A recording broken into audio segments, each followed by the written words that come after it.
Welcome to this video presentation on the polishing of the Vita Enamic material. We're going to look at a new kit created by Vita. This is the Vita polishing set. They have a clinical set, which we'll show you how to use in this video. And they also have a laboratory version.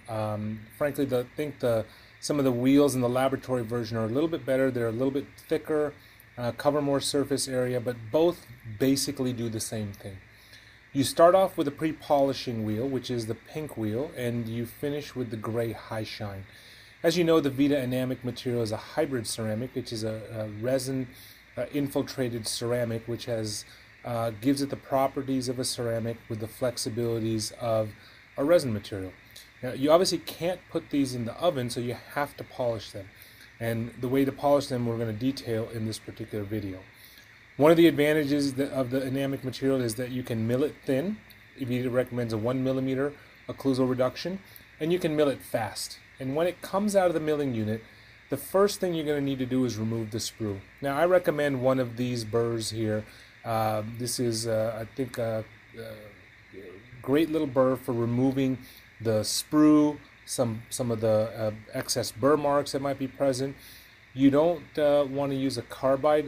Vita recommends that you don't use a carbide burr on the material because it has a potential to shatter. So we're going to use this ceramic wheel to basically modify and remove the sprue. So I'm using a medium speed on a straight hand piece, some moderate pressure.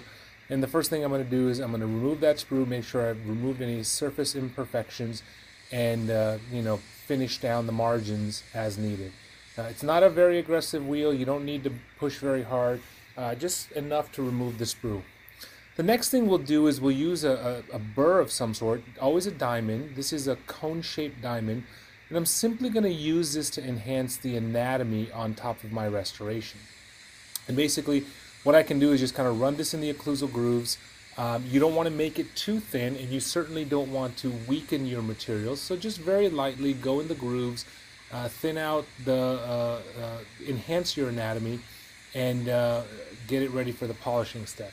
If you really want detailed, you can use one of these thin diamonds. These work fine. It's just if you use this on a harder ceramic, you tend to wear those diamonds through very quickly. But because of the nature of the enamic material, this tends to work very nice to define the grooves well. So we're just, again, running it through the grooves. We're kind of defining our anatomy, enhancing our anatomy, and what you'll see is that it just really enhances the aesthetics if we take just a few seconds to make our restoration work well. Now we'll use the pre-polishing wheels. There's a number of different shapes and sizes, and basically what we want to use this polishing wheel, this goes in the latch type handpiece. To adjust our contours, we can use the cup. This can also be used on the contour as well as our occlusal anatomy. But they also make some points. But one thing that I found is that the points don't do a great job of reaching the little nooks and crannies. So we'll show you a different way to polish the occlusal. So after removing our sprue, the first step that we're going to do is we're going to put in our pre-polishing wheel, and we're going to run it on our axial surfaces. Now, one interesting thing about the enamic material is that because it's a ceramic with resin infiltrated in it, the material limits crack propagation. As you know, all ceramics, once you have a little crack in there, that crack can spread and eventually cause the restoration of fracture over time. So because of the resin infiltration, anytime there's a crack in the ceramic, the resin basically stops the crack. So this is why the Vita company says the enamic material is so strong, because it basically can't propagate a crack. So basically what we're going to do is we're going to use these pre-polishers. We're going to remove as much of the surface imperfections as we can so that we minimize that problem even further. So we're going from that disc, and now we're going to go to a point. And I'll show you that we'll go ahead and attempt to polish the occlusal surface, but really it's a little difficult with these points, so I prefer the die shine paste that we're going to see in just a few minutes. So after going through removing the imperfections, the burrs last there. You don't have to use a whole lot of pressure. We recommend about 10,000 RPM in a slow speed with these pre-polishing points. And as you can see from the surface now, we've removed all of the imperfections. We've got kind of a matte finish on the restoration. Certainly not a high gloss shine, but we've removed all of the marks and the surface scratches that were present from the milling process of this restoration. The occlusal, though, you can still see quite a few scratches where the burrs just can't reach that deep anatomy. We've enhanced the grooves, we've polished as best as we can, we've gotten the convex areas, but we're just not able to reach the concave areas. Once we do the pre-polish, the next step is to go in with these high shine. This is the gray high shine wheels, and again, we have the same shapes that are available in the pre-polishing wheel. We're going to contour the surface. We also have a cup that's available that we can use on the proximal surfaces as well as the occlusal surface. Again, we're going to get the cuss tips, we'll get the triangular ridges and the marginal ridges. You're just not going to reach the grooves with these burrs. They also make the pointed burrs. These are meant as an intraoral point so that you can reach the little nooks and crannies, but again, there's a better way to do that than to use this particular material. So with these high shine points, what you basically want to do is you want to lower the RPM just a bit. Whereas the pre-polishing points, I'm at approximately 10,000 RPM. I'm going to lower this to about 8,000 RPM. Use a firm pressure and kind of go onto the surface and polish up the restorations. You're not going to remove a lot of material with these burrs, so there's really not that much of a worry that you're going to go in and open up a contact or anything like that. And as you can see a very nice shine that's forming on the restoration. The more you can do with the pre-polisher, the better your high shine is going to work.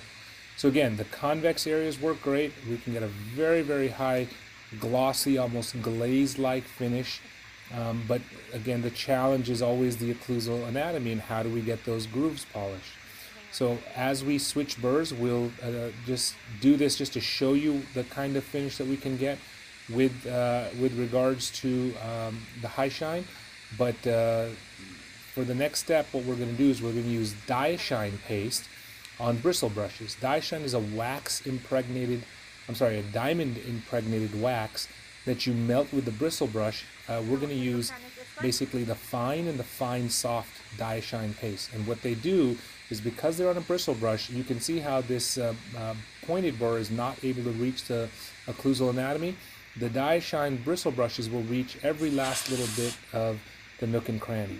So after going through the polish, you can see how well this is shined up.